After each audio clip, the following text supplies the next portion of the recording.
सहित स्मेर प्रसन्नाननम् पूर्णेन्दु प्रभमात्मबोधनिलयम् शान्तं निरीहं परम् नित्यविचारसारचतुरम् निर्मत्सरं पावनं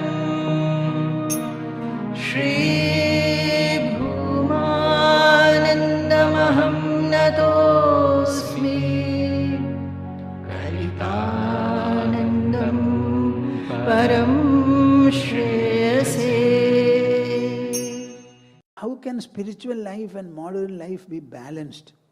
Short-tempered, expectations of others, mood switch. Who is this? Don't feel shy. Everybody has these problems. That is why I am asking you, would you like to stand up? Because I want you to be honest. If you have a defect, you must be able to say about it. It's not a crime. It's not an economic crime or physical crime. So I am not happy. Understand that you are dishonest. But still I will honestly answer you.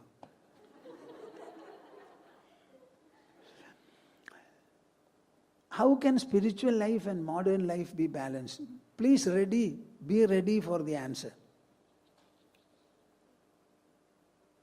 You are spiritual by the very fact of your life. If you are not spiritual, your body would have become inert. It is the spiritual presence in the body that animates the otherwise inert body in sentient body. The fact that you have pulsation, the heart beats, the lungs are bellowing, blood is circulating, the body is radiating, all these are taking place only because you are spiritual. Yesterday I told you something. The entire creation consists of matter and energy, plus the third factor, consciousness. You tell me, are you only matter and energy? Yes or no? If you are not merely matter and energy, what is the third factor? That is spiritual. So you tell me whether you are spiritual all around. Tell me, if you are spiritual, what does modern life mean? A spiritual person, will he become unspiritual? Huh? A woman will become otherwise? Sugar will become bitter? Milk will become black? So you are spiritual by the very nature of your birth. So spirituality can function in any situation. Even when the life is modern, you tell me, the most ancient man, he had one body, one mind, one intelligence, one ego. He had 5 senses, knowledge senses and 5 action senses on the body. The modern man, has he anything different? Huh? The world consisted of Panchabhutas then and Panchabhutas now. So where is the difference? What is meant by modern? Is there anything modern? What is that? Anciently you were putting on your dress on the body. Now also you put on. Maybe it is different. Either you cover your body or you open your body. So the civilization can be from nakedness to full covering. At one time it was this, it will go up. I don't know how much it will open up. And finally it will go therewards. Because they have to find fashions. This is what world is. Let us understand it properly. There is no difference at all. So modern life, the ancient man, the individual was interacting with the world. The present man is also interacting with the same world. So life is interactional, life is experiential. There is no difference at all. When you understand this factor, you become consciously spiritual. Consciously spiritual. So be conscious and consciously spiritual now. And look at everything spiritually alone, not materially or energially. Wherever you are, whatever you do, your spirituality does not change at all. There is a proverb, Tamil Julva, Raman Ponadamellam Ayodhya. Wherever Rama goes, it is Ayodhya. You know, when Sri Rama decided to go to the forest and Sita also followed, Lakshmana said, I will follow you. For Rama, Sita was his wife. Lakshmana decided to go alone. He went to Sumitra, his mother, and told her, I am going. You know what Sumitra said? Nothing she said, except a message she gave. Ramam Dasharatham Vidhi Mam Vidhi Janakatmajam Ayodhyam Atavim Vidhi Gachatata Yatha Sukham. This is the greatest message of Ramayana. And that too, Mam Vidhi, these two words. What Sumitra said, Ramam Dasharatham Vidhi. You are going with Rama to forest for 14 years, very long period. From today onwards, consider Rama, your elder brother, to be your father, Dasharatha. And literally it was. Rama exited, Dasharatha fell dead.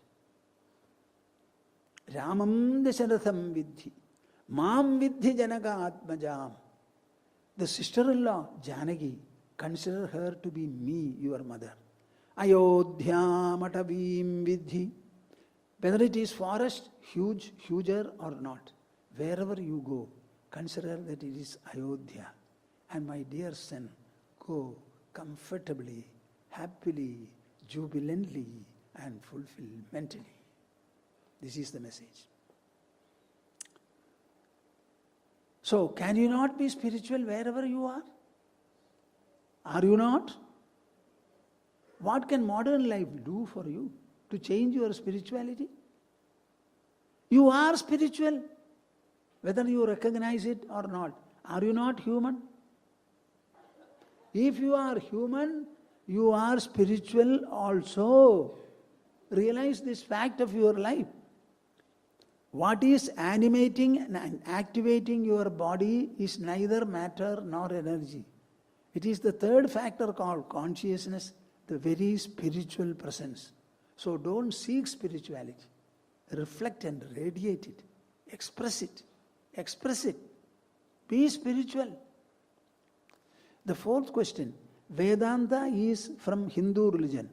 What is your opinion on other religions and teachings? Negative inputs, condemning, criticizing, too emotionally attached to work. I used to speak very rarely for a short period about other religions, especially Christianity. So I used to speak earlier. It does not serve much purpose. So I stopped it. Now I will tell you, in Bible there is a quotation. I am the vine and ye are the branches.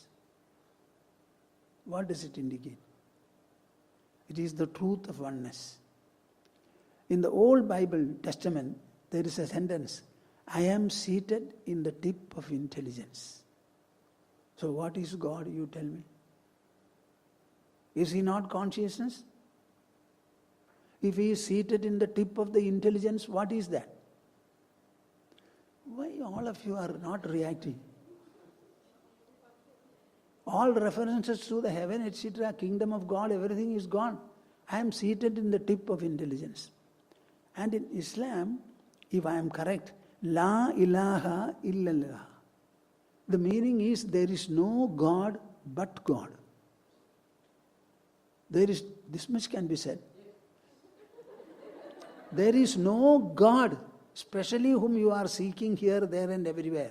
But only God is there. Anal Haq means I am the supreme reality, Brahman, Allah. These are all quotations from their religion. Don't expect me to speak more. Negative inputs, condemning, criticizing, too emotionally attached to work. You tell me, if you chant the name of God, if you chant the name of God, it is so good and holifying. In the same manner, if you chant the name of devil, will it be good or bad? Suppose you start condemning and criticizing, who becomes bad? You have doubt? If you condemn, you may condemn X. X doesn't know and he is not affected. But you are getting condemned every time when you condemn the others. So everything is yourself, you understand. It proceeds from here. Have a mind which will not condemn, which will not unnecessarily criticize. You can critically look at matters and arrive at sober judgment. But you cannot ridicule, condemn or vilify others. It's very, very bad. It spoils you. So will you eat poisonous food? So condemnation is a poison. You poison your mind by doing so. When you understand it in this way, I believe you will never do it. You will feel shy. This understanding, just like a torch lit, darkness goes away. The spirit of condemnation will start dwindling, dwindling, dwindling, and before long, it will have said goodbye for you. Still struggling with the definition of excellence. How will I know I am living an excellent life? Does excellence in knowledge apply in work environment? Practical steps for excellence. So you want to understand what is this excellence? As a living individual, if you are effective, that effectiveness is excellence. Find out by life, from life, what are you expecting? I believe every one of us is expecting happiness and fulfillment. Am I right? If your life is able to bestow this upon you, automatically you are excellent. So excellence means a life which is endearing in nature, which is exhilarating, ecstatic, fulfilling. And this sense of fulfillment and ecstatic fulfillment should not dwindle at any point of time. We are all working. Nobody can remain even for a second non-active. Bhagavad Gita says, Nahi kaschikshanamapi jatu tishtatya karma kriti. Nobody will be able to remain non-active even for half a second. Nature keeps us active. That being the case, we have to be working and we have to be active. In that active phase, if you are able to be effective for yourself as well as others, you become excellent. Every day when you go to the office, you have worked for 7 or 8 hours. By the work, if your bosses are pleased, your productivity is accepted, you are excellent. And then in the home, your behavior, your preparations, etc., the home members are happy with you, I think you are excellent. Let the members of your family be happy with you. Let your professional bosses and colleagues be happy with you, and you are excellent. If people like us also say that you are good, you are super excellent. Excellential thinking makes you better. You should think in an excellent manner, non-harmingly, trying to be helpful, always thinking and giving a place to God, understanding that you are different from the body, you are the soul, imperishable, inexhaustible, infinitely resourceful. So the thought of the soul will automatically make you think about excellent qualities and achievement. Try to become knowledge-oriented. Knowledge-oriented. Knowledge-oriented. What did I say? It is not merely doing, but thinking, knowing, understanding, evaluating. So every day your intelligence should be active about you, about your environments, about your own activity, how friends have spoken, etc. Expecting others to behave in a certain way, feeling that friends and family owe me something. Expecting others to behave in a certain way, feeling that friends and family owe me something. I will cut short and give you a short answer. Do not expect, but accept and proceed. Do not, but accept. Learn to accept. That one magic word of acceptance. Accept the world. Accept the situation. Don't you accept your parents? Huh? Huh? When a child is born, do you accept? Only in the case of marriage you exercise your choice. So there are two propositions. To marry somebody whom you love, or to love whomever you are married. Tell me which is the better. To marry someone who you love. Another is love whomever you have married. You tell me which is better and more effective. Both. See, in the matter of your parents, did you have choice parents? And will you have a choice child? Then why have a choice marriage? Whomever I marry, I start loving. So there is no problem. Otherwise you will say, I loved you and married, now I find you are not lovable, so let us get away. That is no answer. You have to accept. So accept. Every time you do so, your mind will be expanding, it will become lighter and lighter, and you will start feeling pleasant and spirited, fervent. This one word of acceptance, accept. Suppose there is a child, Down syndrome child in the world. Do you accept or reject? Thank God that you don't have.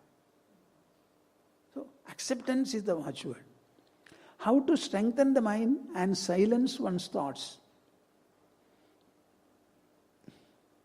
I will be very brief. Spend 20 minutes every day, morning, religiously. 20 minutes.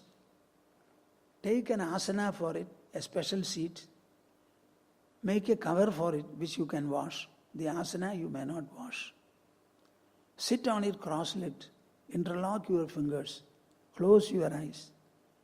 And then, our mind is very, very vast. Vast. It always goes on thinking.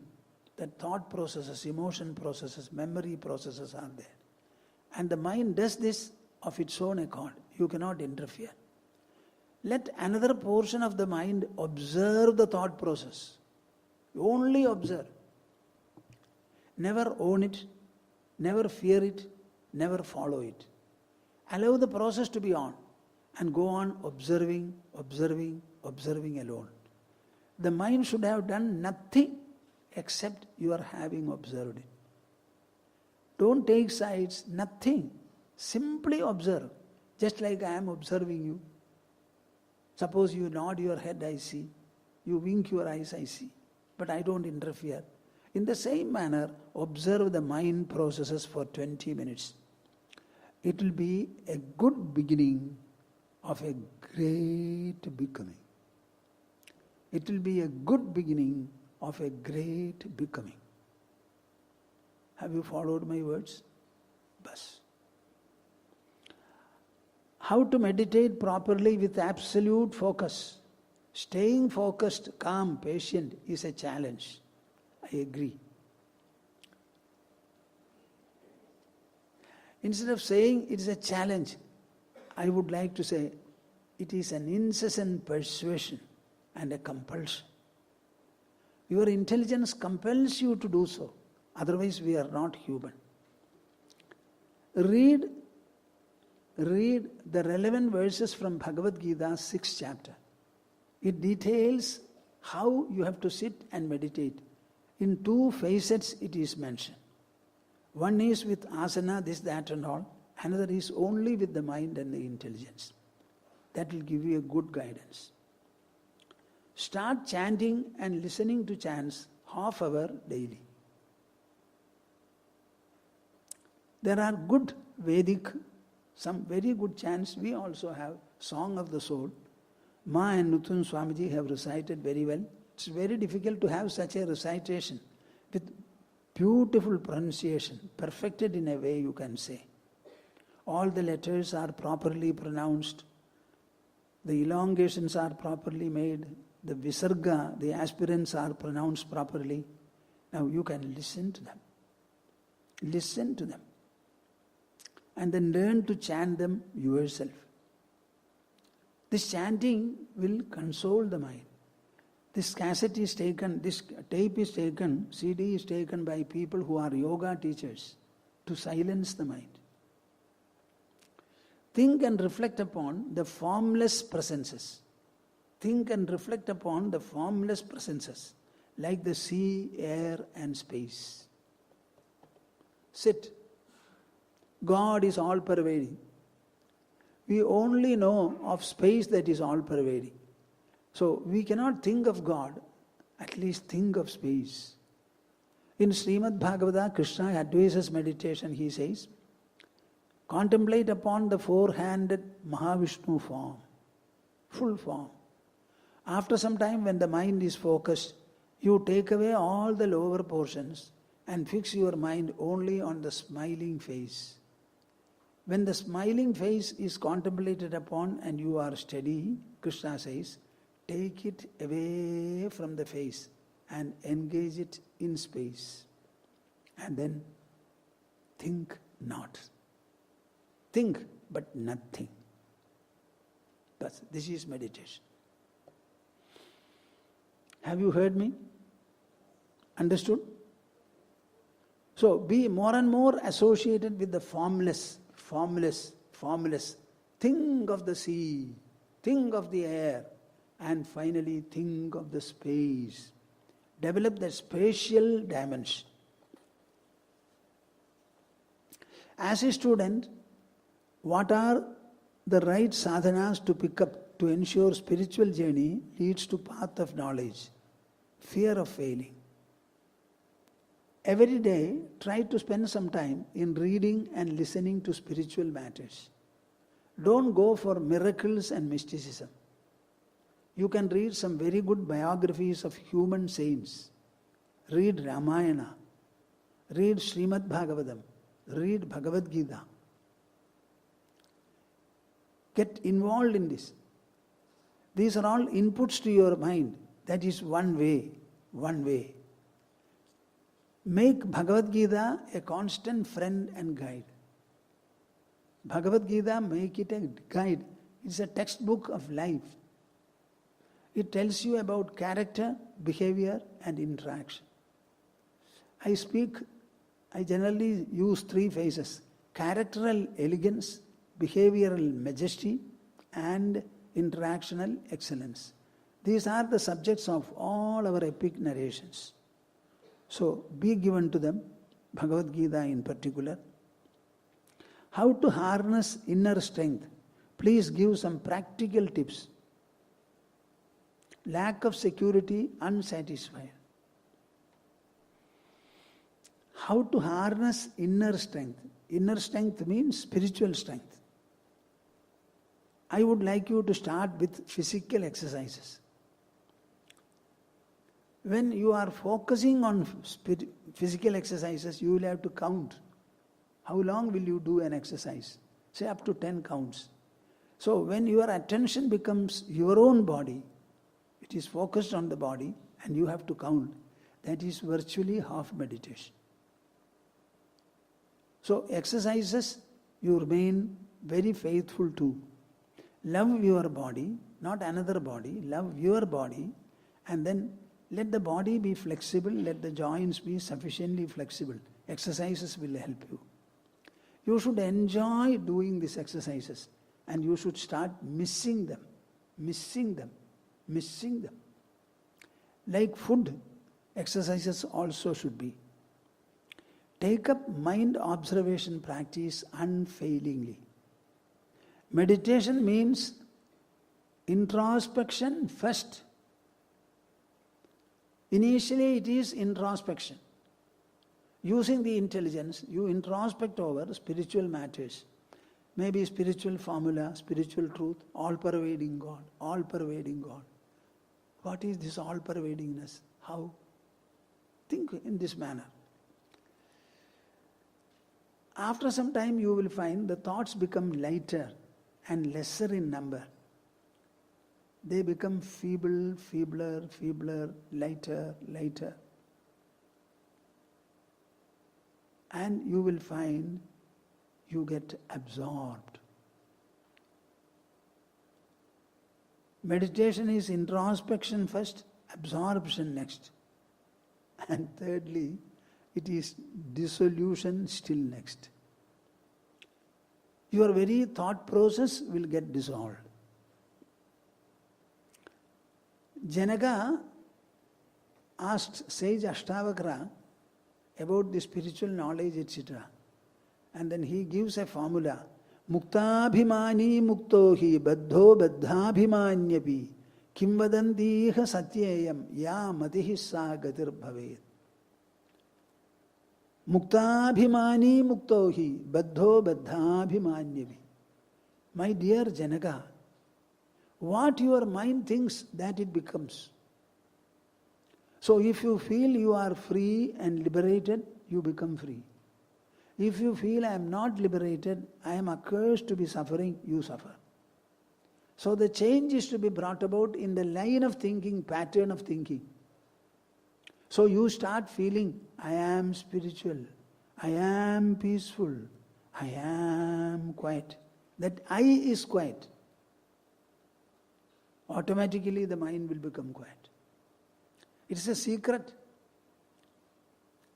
How can I transcend likes and dislikes? Please elaborate on the seer and the seen. Have strong ragadvesha, thus it brings emotions while performing tasks. Tend to be upset on certain attitude of my husband. It can be another also. I have a formula to give you. Remember, do not do what you want and then do what you like. Do not do what you want and then do what you like. See, we are born with likes and dislikes. The newborn baby, if you put something bitter on the tongue, it will say, "Pff." Suppose put sweet. So we are born with likes and dislikes. And we try to increase them, intensify them, add to them. You should take a reverse attitude. I will not hereafter increase the number of likes and dislikes. If at all, I will try to reduce them. So because of like, I will not do anything. Because of dislike, I will not do or withdraw from anything. I will do what is natural, necessary and needed. Whatever is needed, I do, whether I like or dislike it. So replace your likes and dislike with needs and necessities. Automatically they will dwindle.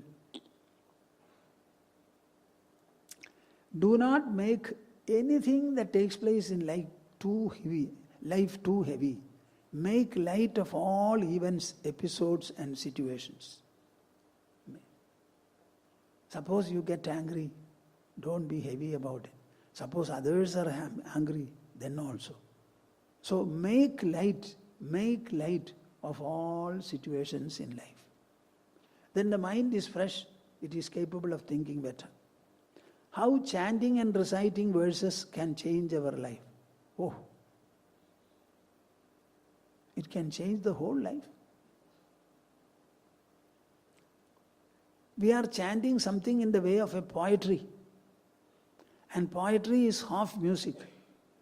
Ideas and words strung in the form of a musical note. So it's very good to chant. In Sanskrit, the verses are called shlokas. Shloka has the meaning of removing shoka.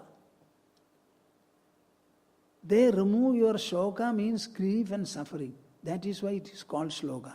So when you chant, you become delightful. Because this chanting comes from your heart, from your brain, from your mind. In the process of chanting, all are involved and you hear the chanting.